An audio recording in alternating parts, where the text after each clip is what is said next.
You are listening to The Tatiana Show. This show may contain adult content, language, and humor and is intended for mature audiences. If that's not you, please stop listening. Nothing you hear on The Tatiana Show is intended as financial advice, legal advice, or really anything other than entertainment. Take everything you hear with a grain of salt. Oh, and if you're listening to us on an affiliate network, the ideas and views expressed on this show are not necessarily those of the network that you're listening on or of any sponsors or any affiliate products you may hear about on this show. Now that that's squared away, let's start the show. Hey there, it's time for the show, the Tatiana Show, where you make friends and talk life and crypto. This episode of The Tatiana Show is brought to you by Vaultoro. Vaultoro is a gold hedging solution for the crypto community. One of the challenges of investing in cryptocurrencies is dealing with volatility. Keeping a diversified portfolio is a key to healthy returns. I keep about 10% of my crypto assets in gold using Vaultoro. Vaultoro allows me to open a gold wallet in seconds where I can easily trade with cryptos and gold. What I like about using Vaultoro instead of Tether is that the gold in my Vaultoro wallet is insured, audited, vaulted in Switzerland, and unlike fiat money, gold has increased in value for the last 20 years. Visit vaultoro.gold/Tatiana today and get zero trading fees for the first 3 months. That is vault, like a gold vault, and oro, which is Spanish for gold. Vaultoro, ole! Hello, everybody, and welcome to the Tatiana Show. I'm excited today because we have Brian Hoffman, the CEO of OB1, which leads the development of the OpenBazaar project and created Haven, the world's first mobile app for the network on iOS and Android, on with us in a little while. Now, we spoke with Washington from that project earlier this year, but now they just launched Haven, so I'm kind of keen to see what's going on with that. I'm joined today by my co-host, the handsome and ever exciting, I don't know what to call you. Damn it, I totally messed it up. Sorry, Josh. It's just Josh. My Hey, good come friend, on. It handsome. You're spot on. Yeah, I should have just stopped there. Oh, it's wonderful to be back on, and I'm really excited to talk to Brian. You know, OpenBazaar was one of these projects that was very early on in the Bitcoin space. Miyataki wrote the first sort of thing at this hackathon, this sort of decentralized marketplace that wouldn't need. It was after the Silk Road collapse, and people like, oh, this is unfair. I don't want to buy drugs, but I find it unfair that marketplaces where people are trading voluntarily just get shut down. And then OpenBazaar sort of forked what Amir started and really fleshed it out properly and put some proper design and proper work into it. And there was so much great excitement about that project. And then when they got some VC funding and stuff like that, so I've been following them for a long time. I've used it. I've bought some stickers, some Bitcoin stickers from there, and it was such a smooth environment. It was beautiful, and yes, I'm really excited to have Brian on and talk about the evolution of OpenBazaar, which is, I guess, now the mobile side to it. Awesome. Great. So before we bring on Brian, I just wanted to say a quick thank you to our sponsors, to, of course, Vaultoro, where you guys can check them out, get interested in the Vault token and then the gold token. So is that what we're talking about today? Vault? Which one's coming out first? Vault, right? Yeah. Well, the membership token? Yeah, we're very close to launching Vaultoro 2.0. So we've been going since 2015, allowing people to trade between Bitcoin and physical allocated bullion. We were kind of the first stablecoin without a coin. We allowed people to hedge. And then, but we realized that more and more people want to trade other assets, other digital assets, not only Bitcoin. So now we've written Vaultoro from the ground up.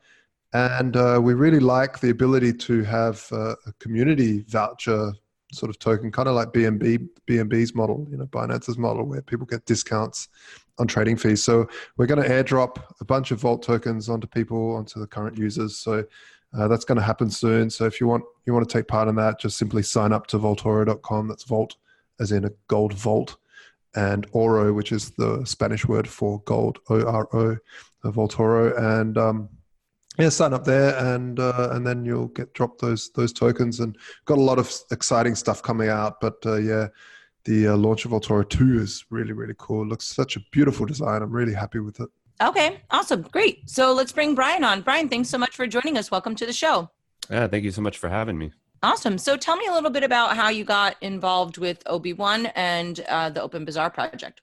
Sure. So you kind of alluded to it in the intro there. Amir Taki came up with dark market at a conference in Toronto, which everybody was pretty excited about, which is primarily why I got involved. But they didn't really want to continue going forward with that because they had some other missions that they were working on, dark wallet and some other things. But I thought the idea of an open marketplace, a la the ideals around a lot of what Silk Road was trying to do was something that was necessary and was possible. And so, my background had been in encryption and also I had dabbled in social communities and things like that. So it was a perfect marriage of all the things that I was interested in. And so we just kind of forked off from that original code and started OpenBazaar as a new name, something fresh.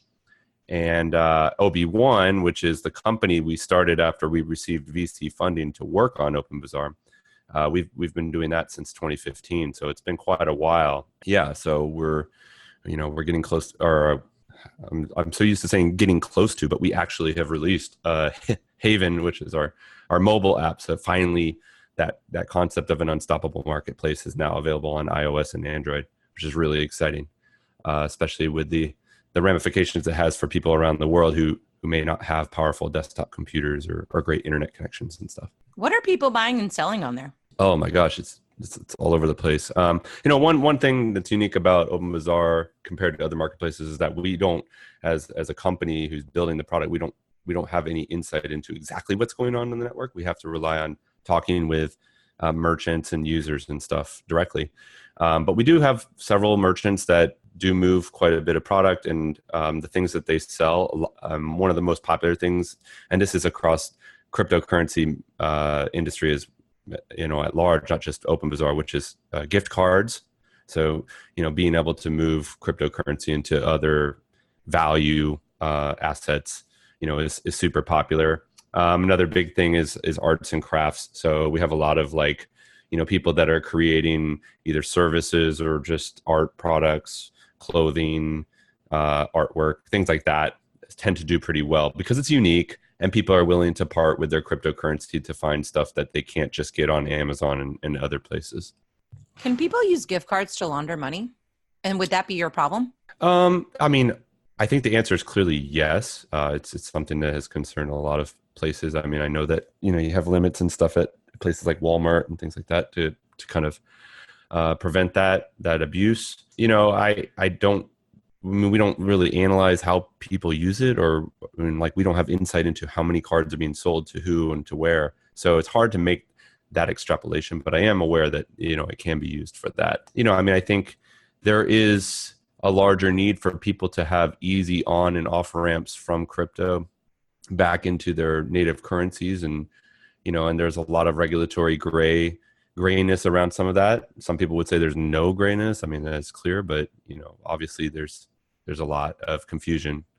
And so I think we have kind of more of a hands-off approach to that. So we let people operate on the network is to the best of our, to keep our hands off of what they do. But, there are some things that we control on our side, but, in general, the marketplace is run by the people. So they decide what they do on the network.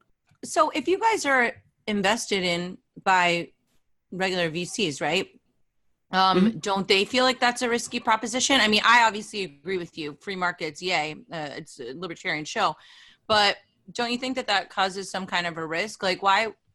We went over this in the last episode, but I always think it bears explaining and sort of like an understanding, how come you guys wouldn't be subject, since there are investors, to sort of like an overzealous prosecution of somebody like a Ross Ulbricht if there are, for example, illegal items on there being sold?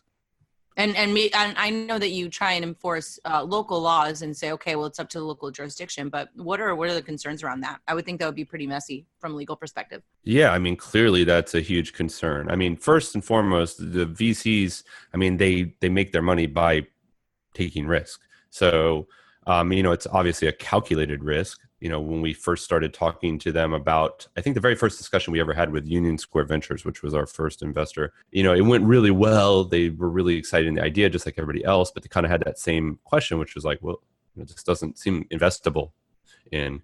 And that's how we kind of left our first conversation. But I think that they started to think about what the potential, the benefits to society could be if something like this were to actually really, gain some traction globally. And they started to open up and realize that maybe there was something worthwhile there. And the way that we've structured it is that the OpenBazaar project is a completely open source project. It's not owned by Obi-Wan. Like we don't have any kind of proprietary claim on the software. We don't establish or assert ourselves on that.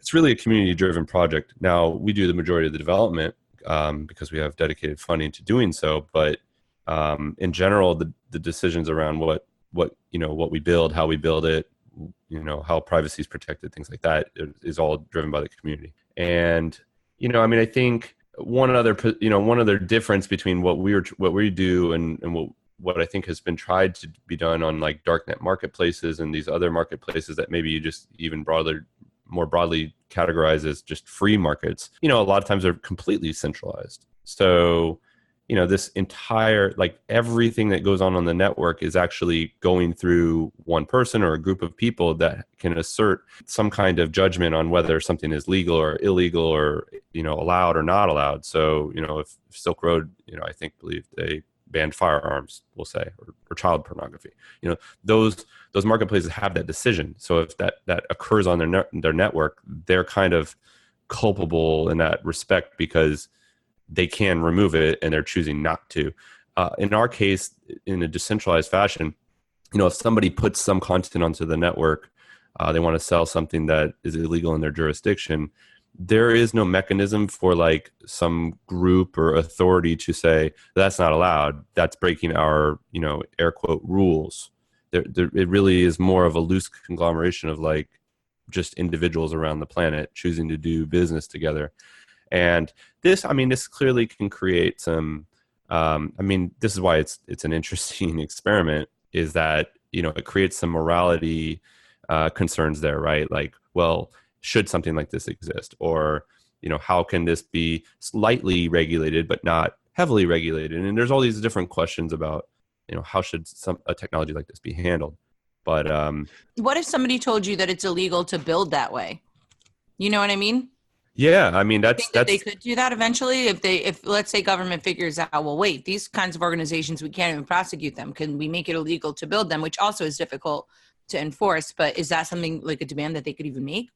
I definitely think so. That leads to jurisdictional issues. Like, we had a lot of questions early on, like, well, why are you guys even public about who you are? Like, you should be building this in the dark and so that no one knows who you are and where you're at. I don't think our intention is to create something that, lifts up things that are necessarily evil and makes them, prevalent. I think what we're trying to do is create all trade free. It's like that includes everything. And the majority of that is kind of just benign things, but, it's all perspective. Here, if they say, okay, building a decentralized app is now illegal. Yeah, that would create some issues. We have an American-backed VC company, or a VC-backed company, and we operate out of the U.S. Maybe we end up having to leave. One of the things that we were looking at earlier in the year was rolling out our own cryptocurrency so that we could do some cool things on top of the network. And we had to kind of put those things on the shelf because of the regulatory and restrictions in this area. So, that's an example of something we wanted to build and we couldn't because of the legalities here or the scenario. So yeah, if tomorrow they ban the building of that or ban cryptocurrencies, that could create a huge issue for it. Our goal though is to make sure that we have developers all over the world supporting us and working on these things so that it carries on, whether Obi-Wan just runs out of money and goes out of business, or if Obi-Wan is shut down for some legal reasons or whatever, that it can continue going forward. And that's why it's open source, etc. So, do you have any, like for me, I would find it abhorrent to go onto a market and be faced with like child pornography, for instance. I just think, what the fuck? I'm never coming back here again. Do you have mechanisms for that stuff to be community downvoted to oblivion, or to make sure that sort of abhorrent content just somehow doesn't, it's not through some central authority, but through the mechanisms. I mean, a lot of social networks use this, I guess YouTube and stuff as well, where people flag stuff and then it just doesn't show up in search results anymore, or something like that. Is that something that you guys do or think about? Or we probably think about it more than actually makes sense, because when you look at a lot of the studies around like darknet marketplaces, Tor usage, just the internet in general, the amount of that kind of material is actually rather low compared to like just normal content. So it's not that prevalent. Now, it is problematic, like you said. Even just one thing that pops up when you open up an app would be enough to turn you off probably forever, or to at least scare you into probably never using that software again. But our network it operates a lot like BitTorrent, where BitTorrent can be used for legal video files or illegally pirated videos, and it's not, the network itself is agnostic. It doesn't understand the difference between bad files and good files. But what's been built on top of that network are like kind of centralized crawlers and indexers. So like Pirate Bay, we'll say, clearly that is one directed at piracy, right? Pirate Bay. And they index content that they know about on that BitTorrent network, which is decentralized, and provide you with insight into how to discover that type of content. And so in our case, OB1 has created our own indexer or search crawler for the OpenBazaar network, and we operate it within the general confines of like American legalities. So if it's we basically can like censor the crawling and the view of the network, so we can actually remove things that we find that are things like that, child pornography or something really horrible, like threats against people, violence, things like that. Now, it does happen from time to time that people post that kind of thing, but it's very, very, very rare.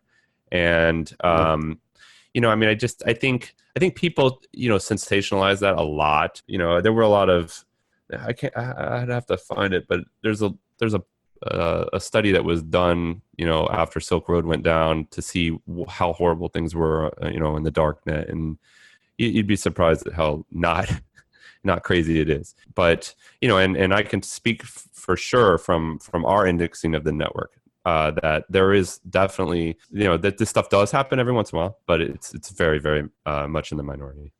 Yeah, are there any competitors? Competitors to us? To you guys, yeah. Like, why would somebody use you guys over Silk Road 8 or whatever version they're on now? Well, I mean, the biggest answer would be that I think a lot of those users, if not most of them, are looking for drugs that they can't get wherever they live. And, I think a marketplace that is able to clearly just market themselves as purely that, like come here for that, will do better than a marketplace that has to kind of be more agnostic or like, a little bit more careful about how they present that, because our audience is not just those people. It's a much broader audience. Like, we want people that drop ship, or we want people that sell arts and crafts and all these things. Like, those people all have to coexist in the same marketplace. So we can't, besides the legality of it, we don't come out and advertise ourselves as a place to get shrooms and LSD and everything else like they can. That's their interest area. Ours is a much more of a broad marketplace approach. I like that they're basically competing too. That's good. Yeah, I mean, we do have competitors in like just the general space too. I mean, I believe Particle just launched. They always put us in their promotional materials to compare and contrast ourselves. But I think it's a very complicated technology to do decentralized, which is why we see darknet marketplaces all pretty much centralized. I mean, it's so much easier to get up and running, to manage it, and just take the risk of getting caught, rather than try to build some unstoppable decentralized protocol that everybody has to build and kind of figure out as we go. Yeah. What's the weirdest thing you've seen on there that's legal? Weirdest? Oh, that's legal? Okay, well, there isn't all that much weird stuff. I mean, I think that the weirder stuff would be probably more in the services realm, because the products, I mean, anything you can think of product wise is there. I mean, we have like, sexual toys, things like that pop up. You're like, whoa, that's weird. Never heard of that. But, I think on the services side, one weird thing, and this is an example of something that wasn't legal. We had some group from Germany that was posting they were it wasn't even anything for sale. They were using it as a way to post threats to leaders within Germany, kind of like Nazi propaganda. And it wasn't anything for sale. It was just they were using that as a publication mechanism. That was really weird. We got letters from the police there. They were concerned about this kind of thing. They take it pretty seriously, but that was really odd. We didn't think about people using the platform in that way. But weird stuff, I mean, yeah, you should just browse. You'll see a bunch of weird stuff. Yeah.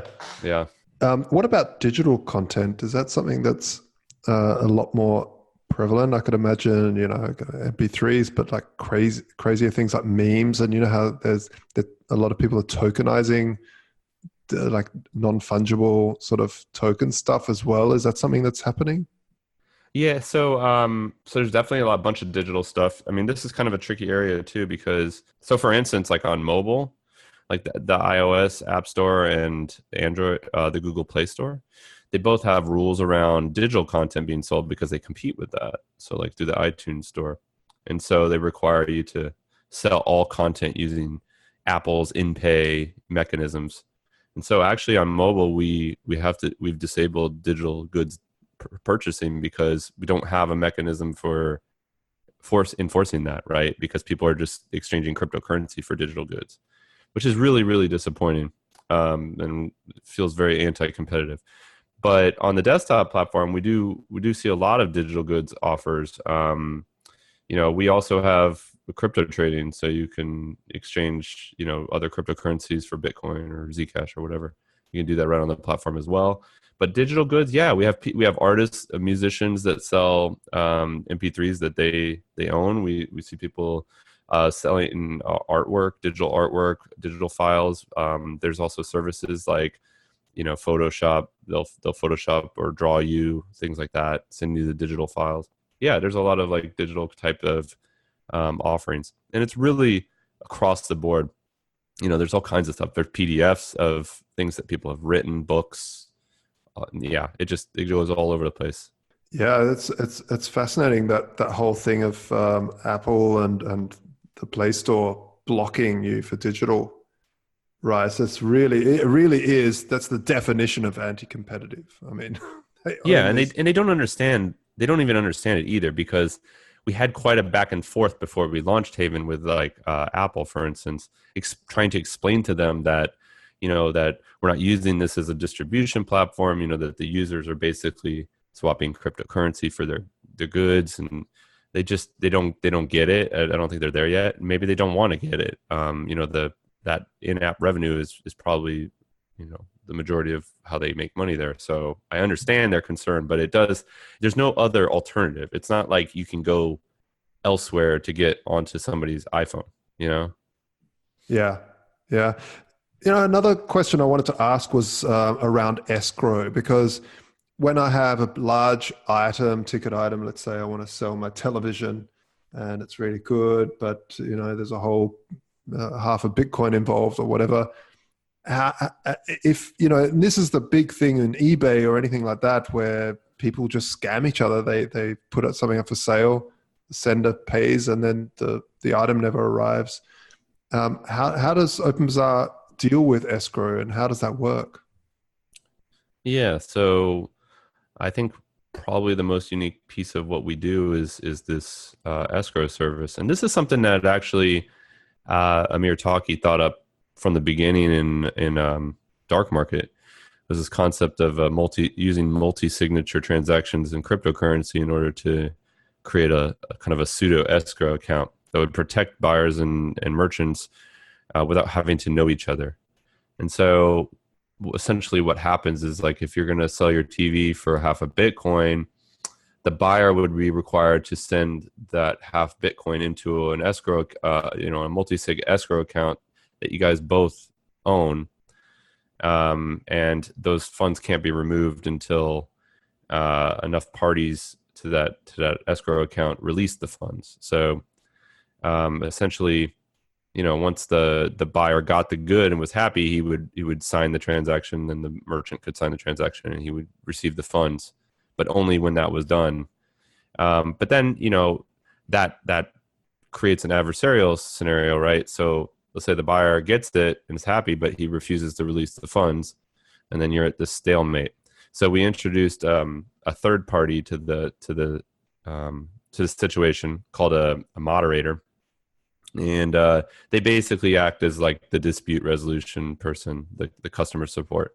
So if there's an issue, like let's say the buyer refuses to release the funds, the merchant can contact this third person who's also part of the escrow account. He's the third person in that multi-sig, and say, hey, I delivered this. Here's the proof of delivery. Blah, blah, blah, gives the information necessary. And that moderator can actually act as the second person out of three and release the funds to the merchant. Or if it's, in favor of the buyer, or maybe there's no decision to be made, and to make everybody, somewhat whole, they just split it. We can't decide. There's no clear way to decide this. We can split it. It's not a perfect, outcome, I don't think in some cases, but it's better than what we have. I mean, when it comes to Amazon or eBay, there's a lot of bias towards one party or the other. On eBay, the buyer gets a lot of leniency. They complain, they get their money refunded to them. The merchant gets their money taken away, and the merchant has no recourse. In this case, if you get burned by a bad moderator, you can choose to use a different one the next time. And these moderators can actually garner a reputation as time goes on. I find that so fascinating, because this really taps into a lot of anarcho-capitalistic philosophy or voluntarist philosophy, where you can have competing judges really judging crime and building a reputation. Because right now, if there is a crime in the real world, in the actual meat space, as so to say, I'd have to go to court, and that court really has a monopoly on law. They have a monopoly, and whether they make a bad or good judgment, they'll keep their job, and they'll just go on another day to be the curator of the next crime. Whereas in this scenario, you really have private arbitrators or judges, kind of, and they really have to compete in a marketplace to be as fair as possible. And if one is seen to be corrupt, then they stand to lose a lot more. They stand to lose their entire business of being a judge, rather than just, oh, well, I made the wrong decision there. Next. Okay. So I love that idea, Brian. I think it's really a step of taking something that's been in the philosophical realms for a very long time and putting it into real life action, and seeing it play out, and seeing this experiment play out, and how it works. And have you seen that it works well?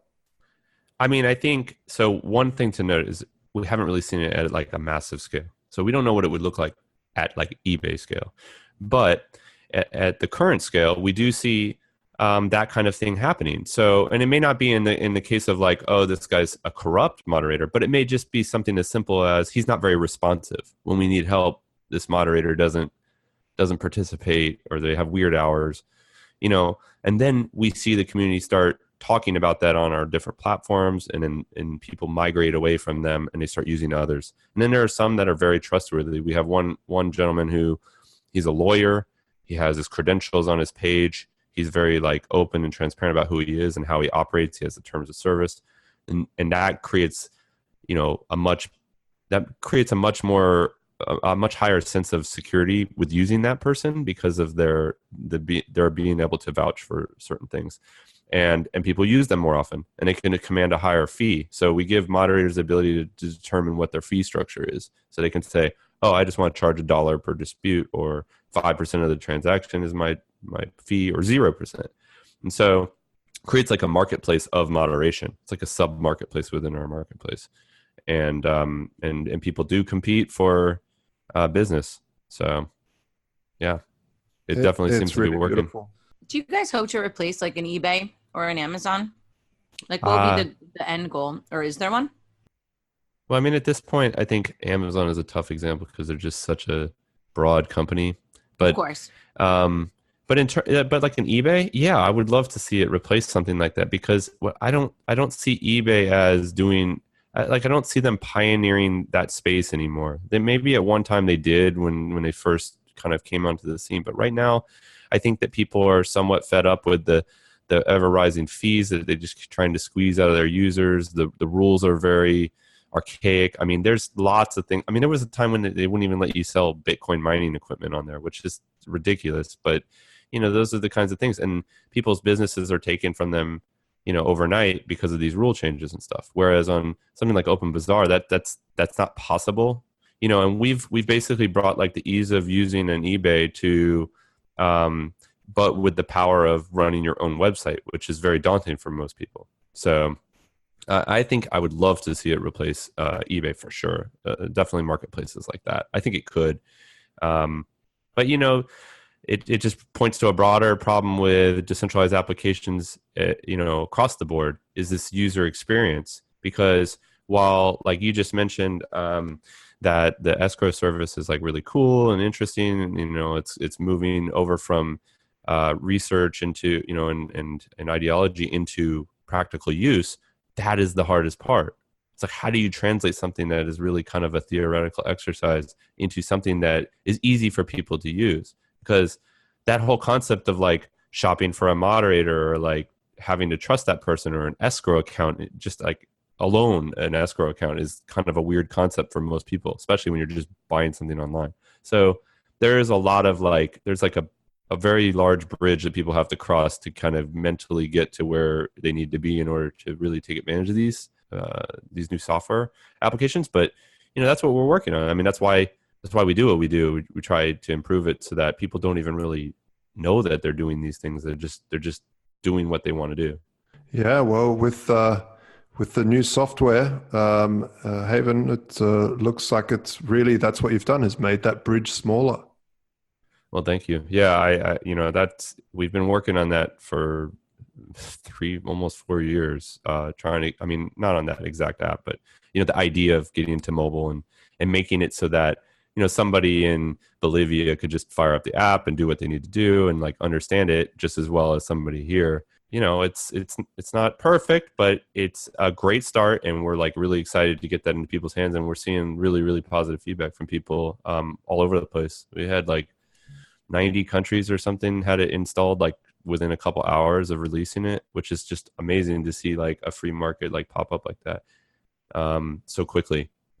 How do you target people? You know what I mean? Like, how do you even market this? What's been your approach? How does somebody in Bolivia even know that this is available to them? Do you partner with other kind of crypto education processes, or are you just going direct to people and saying, hey, this is a marketplace, you should check it out, without necessarily having to go through the whole Bitcoin education? Well, I think, we did some soul searching around that, because we really do want people in the mainstream to kind of think about it and want to use it. But right now, the people that are interested in crypto is the crypto community. And there are a ton of people that are in that space, and they like to buy and sell and trade, and there are a lot of creative people and stuff. So we've primarily focused on just targeting crypto enthusiasts, and we call them crypto curious. So anybody who has some kind of affinity towards learning more about crypto, or like freedom, free markets, things like that. And you'd be surprised at how little how few applications there are that allow people to do that kind of stuff. I mean, you look in the app stores for Bitcoin, and you find pretty much wallets, and maybe trading applications, and that's about it. So we do stand out. I mean, if you search shopping with Bitcoin or private shopping, things like that, you come across us. And I think that's how we've gotten found in a lot of these like more obscure countries that we don't think about a lot. Like, we're pretty high up in Venezuela. I mean, there's obviously people are trying to look at how to spend coins and things like that. And so, we've done well there. And we don't do as well in the US in terms of the charts, because all these wallet and trading applications for all these people that are trying to do day trading and stuff kind of rise to the top. But yeah, I mean, the short answer is we market to crypto enthusiasts. Is there an enterprise play at all? Like, would there be some sort of way where larger corporations would be able to use the platform, or no? For now, you're just focusing on like individual sellers? For the most part, we've kind of shied away from that, just because We wanted the software to kind of mature to a place where we felt like a business could do something well there. Like it's still kind of more of an eBay, early eBay type of, state. But, I think as we're going on, we're learning a lot of stuff. There's a service online called Zokos.com, Zokos. And it's a service built on top of OpenBazaar for merchants. It's just for merchants. And it actually has like some tools like you can just import Alibaba or AliExpress listings into your store. So you could like quickly bring like thousands of products and drop ship them from other places into your storefront and manage them directly there, which is something that we never thought about because we were kind of thinking of people having a couple hundred listings or, just a smaller business, but they're pushing the envelope by doing that. And we're learning a lot about like how that affects our infrastructure. We have the search crawler. How does it handle stores with 100,000 listings or something like that? There's a lot of questions from a technology perspective that still have to be answered before we could confidently go to like, a huge company and say, hey, put a million things on here. Could you list your Airbnb apartment? Oh, and we've had people do really? that. Yeah, Oh, definitely. wow. Yep. Oh. We've had people sell their house on there. We've had people sell their cars on there. We've had people rent equipment, things like that.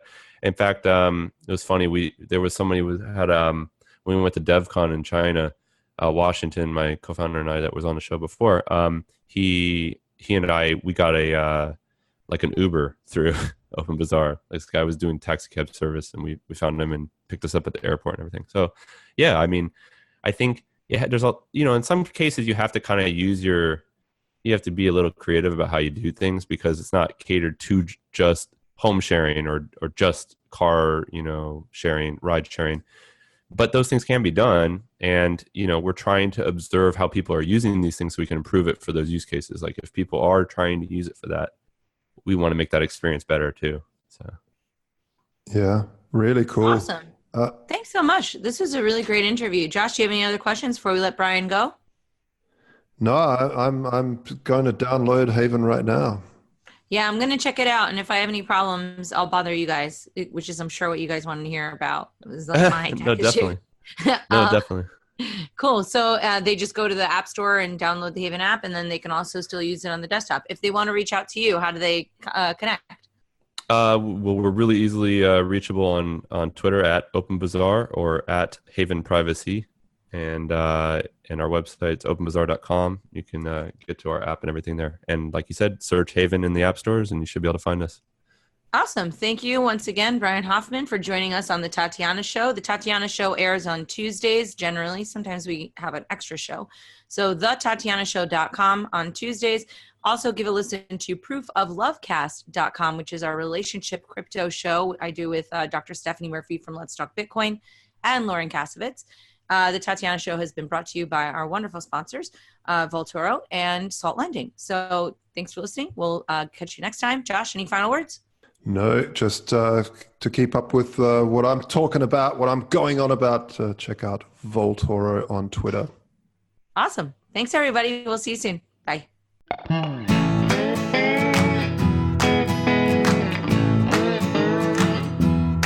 Hey there, it's time for the show.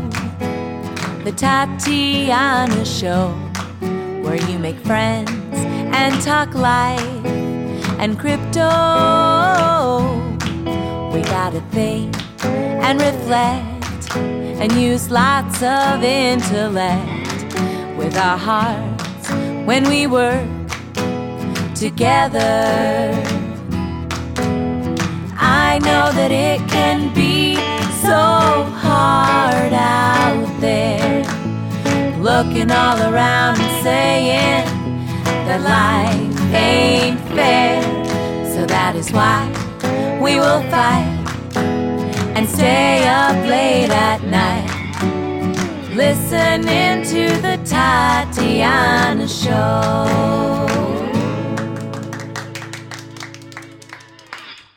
What's the point of all this technology without a little love in our lives? Our hosts, Tatiana Moroz, Dr. Stephanie Murphy, and Lauren Kasovitz, have come together to bring you Proof of Love. Go to proofoflovecast.com. Thank you for listening to The Tatiana Show. Please follow us on Twitter at Queen Tatiana or on Facebook and Instagram at Tatiana Moreau's Music. More episodes can be found at thetatianashow.com, and make sure you leave a review on iTunes and tell your friends. The Tatiana Show has been brought to you by CryptoMediaHub.com, a boutique marketing and PR agency for Bitcoin and beyond.